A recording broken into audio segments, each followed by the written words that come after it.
राधे राधे दोस्तों, आप सभी का स्वागत है आपके अपने ही YouTube channel Sonu sir commerce classes में। तो आज आप लोग का एग्ज़ाम था हिंदी कोर और इंग्लिश कोर का 7 फरवरी 2024। तो आप लोग को हिंदी कोर का आंसर की के साथ तैयार है, तो मिला लेते हैं हम लोग कौन कौन सा आंसर आप लोगों ने सही किया। तो चलिए वीडियो को शुरू करते हैं। तो क्वेश्चन नंबर 1 से लेकर 30 तक हम लोग को सवाल बनाने हैं। तो यहाँ पर एक आपको पद्यांश दिया गया है, उसको सही से पढ़ के आपको आंसर बताना है। तो इसमें लिखा गया है पहला नंबर प्रश्न में, कवि किसके बारे में बात कर रहा है। तो कवि जो है यहाँ पर फूल के बारे में बात कर रहे हैं, यानी ऑप्शन नंबर बी सही हो जाएगा। उसके बाद प्रश्न संख्या 2 में आपको पूछा गया है, प्रश्न संख्या 2 में आपको क्या पूछा गया वो देख लेते हैं हम लोग, कि फूल सदा किस प्रकार मिलते हैं। तो फूल सदा किस प्रकार मिलते हैं, खिले हुए, ऑप्शन नंबर बी हो जाएगा। ठीक है। प्रश्न संख्या 3 में फूल सबको क्या करता है, लुभा लेता है, ऑप्शन नंबर ए सही हो जाएगा। चौथे नंबर प्रश्न पूछा गया कि फूल की चाह कहाँ चढ़ने की है। तो ये यहाँ पर हो जाएगा कहीं भी, ऑप्शन नंबर सी हो जाएगा। ठीक है। और इसमें आपको एक गद्यांश दिया गया है, उसको आपको ध्यान से आपको समझना है और उसमें कुछ आपको आंसर्स सही करने हैं। तो यहाँ पर लिखा गया है 5वें नंबर प्रश्न में कि स्वस्थ रहने के लिए उत्तम औषधि क्या है। तो इसमें सही आंसर हो जाएगा आपका प्रातःकालीन, यानी प्रातःकाल का भ्रमण, ऑप्शन नंबर ए सही हो जाएगा। ठीक है।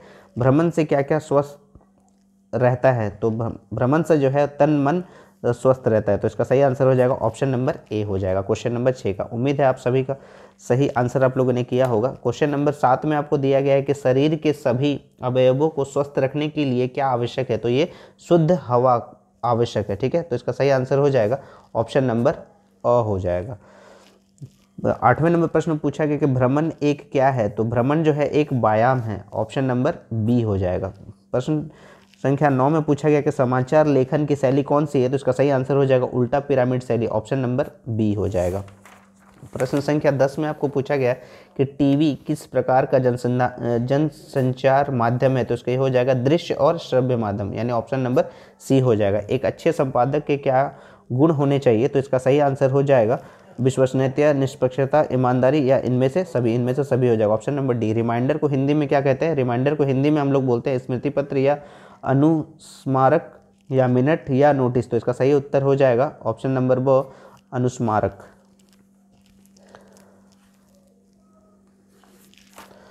प्रश्न संख्या 13 में पूछा गया कि किसी विषय विशेष पर विचारों की श्रृंखलाबद्ध तर्कपूर्ण और विश्लेषणात्मक प्रस्तुति को क्या कहते हैं। तो इसका सही उत्तर हो जाएगा यहाँ पर फीचर है या आलेख है या प्रतिवेदन या इनमें से कोई नहीं। तो आलेख हो जाएगा, ऑप्शन नंबर बी सही हो जाएगा।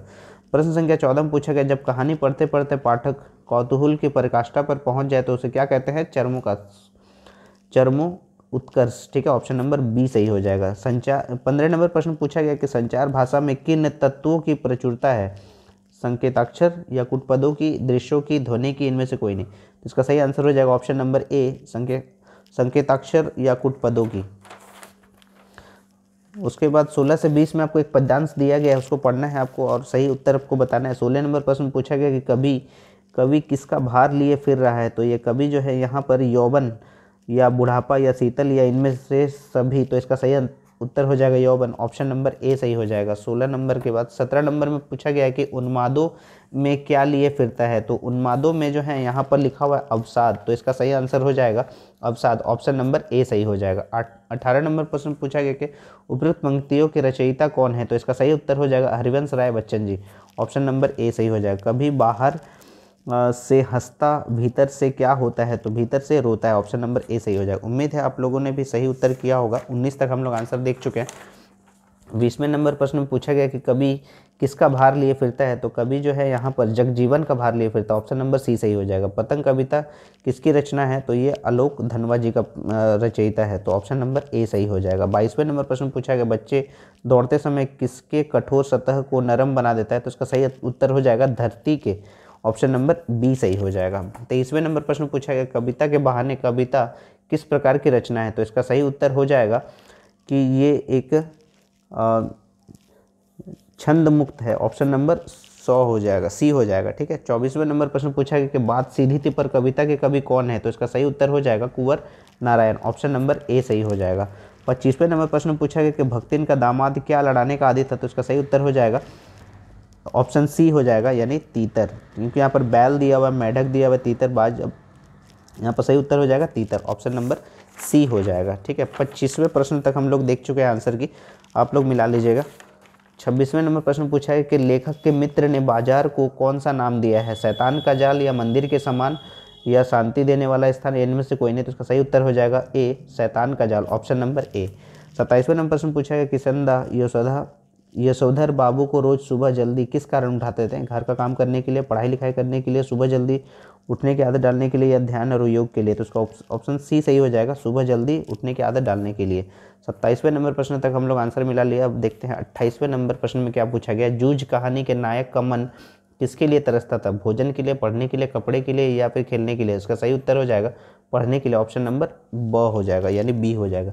29वें नंबर प्रश्न पूछा गया सिंधु घाटी सभ्यता की संस्कृति को आप किस श्रेणी में रखेंगे। तो इसका सही उत्तर हो जाएगा खेतीय संस्कृति या मैदानी संस्कृति, नव संस्कृति या शहरी संस्कृति। तो इसका सही आंसर हो जाएगा शहरी संस्कृति, ऑप्शन नंबर डी सही हो जाएगा। अंतिम प्रश्न में पहुंच गए हम लोग 30वें नंबर पर।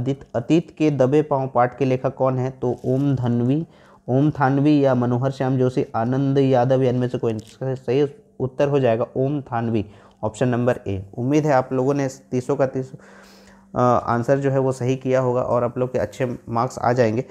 और आप लोग आंसर ज़रूर मिला लीजिएगा और जुड़े रहिए सोनू सर कॉमर्स क्लासेस के साथ। और तब तक के लिए राधे राधे दोस्तों।